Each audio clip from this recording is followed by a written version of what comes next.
सब जानते हैं, ये सामूहिक रूप से हम लोग सब जानते हैं कि जो आरबीआई का, रिजर्व बैंक का जो लक्ष्य था और है, वो इन्फ्लेशन को लेकर, जो बढ़ती कीमतें हैं उनको लेकर 4% का था। 4% में 2% घट सकते हैं, बढ़ सकते हैं।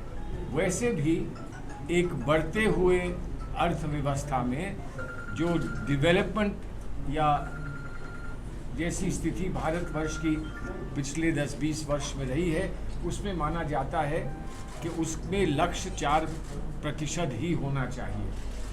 4% से ना कहीं नुकसान है, अगर कुछ नफ़ा हो सकता है तो अवश्य नफ़ा होता है। तो ये 4% थी। हालांकि लक्ष्य रहा 4% का, लेकिन जो मई के आंकड़े हैं और जून के आंकड़े हैं, उसमें पहले 5.91 और उसके बाद 6.37 मई और जून में ये आंकड़े आए हैं। इसको कोई नकार नहीं सकता, क्योंकि ये आंकड़े जो हो वो वास्तविक आंकड़े होते हैं। और जो कोर इन्फ्लेशन है, जो सामूहिक इन्फ्लेशन माना जाता है, वो 5.5% से लेकर 5.8% तक हो गया है। 4 कहाँ, 5.8 कहाँ। लेकिन इसमें जो विशेष क्षेत्र के इन्फ्लेशन है, उस पर आप अवश्य गौर करें। जो खाद्यान्न के मामले हैं 5.58 फूड इन्फ्लेशन, पल्सेस जो है दाल 10% इन्फ्लेशन परसेंट, जो फल जैसी वस्तुएं हैं उनका 11.82%, ट्रांसपोर्ट जो है यातायात में इन्फ्लेशन 11.56 है, फ्यूल और लाइट इन्फ्लेशन 12.68% है, और तेल और मुंबई में 106 हो गया है, 106 और 97 बम्बई में हो गया है।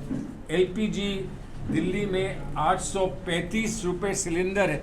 आपको याद है, वो अभी तक वो आपको चित्र देखने को मिलते होंगे और आप उनको समय समय पर प्रकाशित करते हैं कि जब खाली सिलेंडर लेकर बैठकर भारतीय जनता पार्टी के नेतागण सड़कों पर उतरते थे, तब क्या स्थिति थी, क्या खर्चा होता था एक सिलेंडर पर।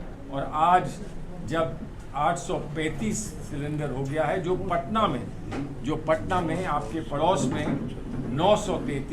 933 पर पहुंचा है। हर जगह के आंकड़े आप इकट्ठे कर सकते हैं, लेकिन ये एक सांकेतिक रूप से मैं आपको बता रहा हूँ।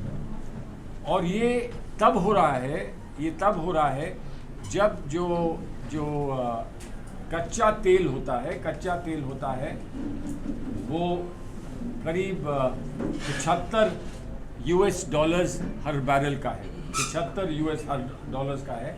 और जो कि यूपीए की सरकार के समय 125 US डॉलर्स का था, और उस समय हम तेल 65 रुपये पर देते थे और डीजल 44 रुपये पर देते थे।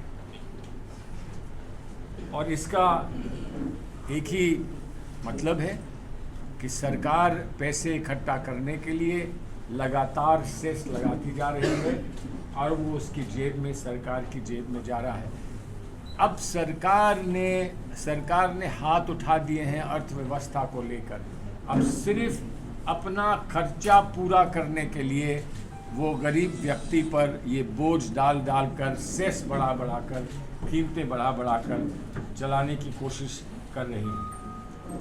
18% जीएसटी का उन्होंने मापदंड बनाया है। उस जीएसटी को वो कहाँ लागू कर रहे हैं?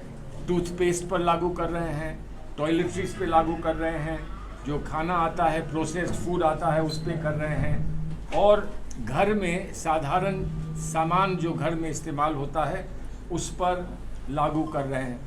ऑक्सीजन मीटर्स पर भी 18% जीएसटी लगा है, जबकि ऑक्सीजन मीटर जान बचाने का पहला कदम है कि पता चल जाए, एक पीड़ित को पता चल जाए कि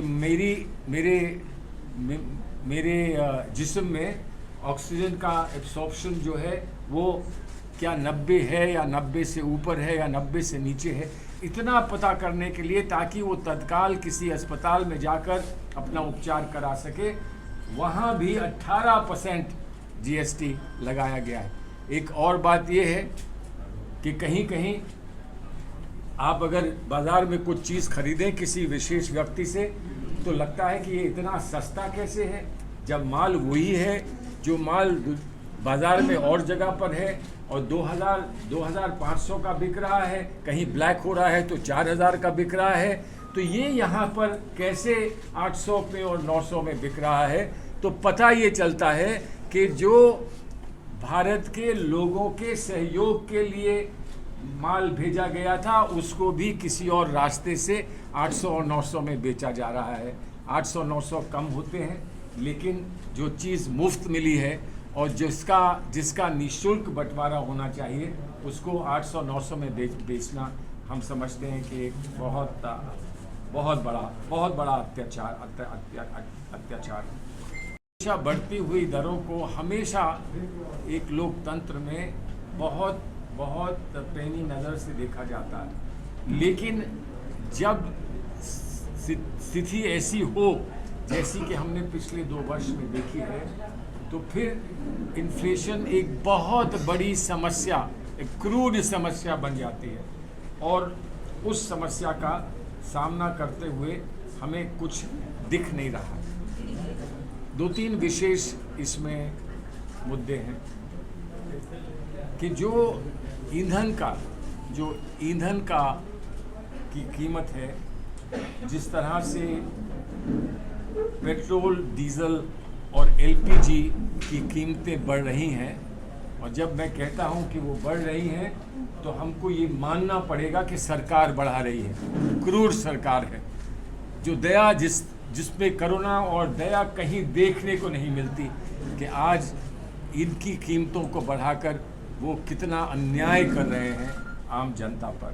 बातों का उल्लेख किया है, उन सब के कारण 23 करोड़ लोग, हमारे देशवासी 23 करोड़ देशवासी गरीबी की रेखा के नीचे फिर से चले गए। कितने प्रयासों से हम उनको ऊपर लेकर आए थे, आज वो गरीबी की रेखा के नीचे फिर चले गए हैं, क्योंकि सरकार की अंधी नीतियां हैं, अंधी बहरी सरकार की नीतियों के कारण 23 करोड़ लोग फिर गरीबी की रेखा के नीचे चले गए हैं।